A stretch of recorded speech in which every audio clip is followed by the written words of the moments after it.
It's time to make fresh basil pesto. Here I'm using fresh basil. I'm using the purple and the green.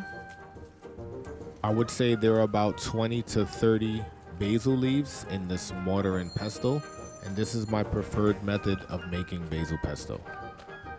I'm a huge lover of garlic, so I have about 13 to 15 cloves. In a pan, you're gonna add pine nuts and pistachios. Turn the flame on and we're gonna toast our pine nuts and pistachios. All in, this is gonna take about 5 to 7 minutes. You just wanna make sure that you do not burn the nuts. So as you can see, I'm just sauteing them right here. And this is about 2 to 3 minutes in. And now in this clip, this is about the 7-minute mark. And this is where it looks perfect. Once the nuts are done, set them aside.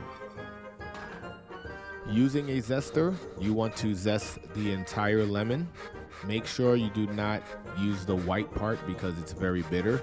So as you can see, I'm just rotating gently and trying to get all of the yellow.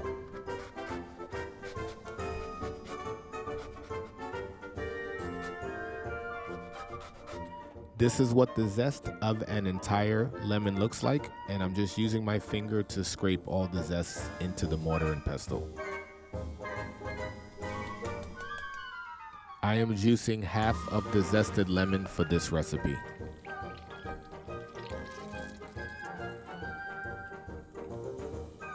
It's time to add some freshly grinded black pepper and some freshly grinded sea salt.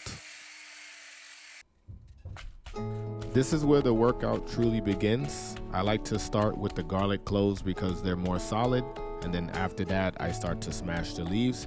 But all you want to do is just keep smashing everything down, and eventually it's going to turn into a paste. A few minutes in, this is what it's going to look like. This is when I like to add our toasted pine nuts and pistachios, and I'm going to keep grinding them until it turns into a paste.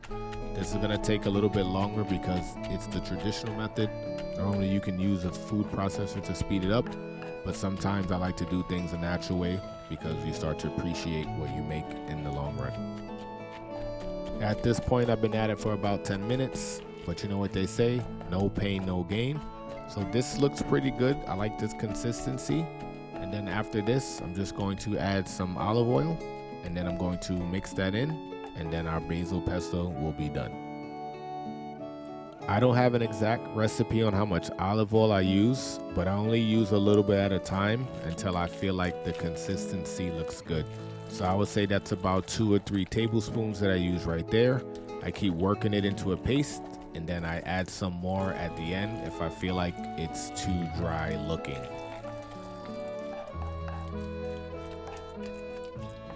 It's time for the Parmigiano. How much cheese you like is up to you. I like Parmesan, but I don't use that much, but I just use enough to bind it. I would say I used about 1/4 of a cup of Parmesan cheese for this recipe.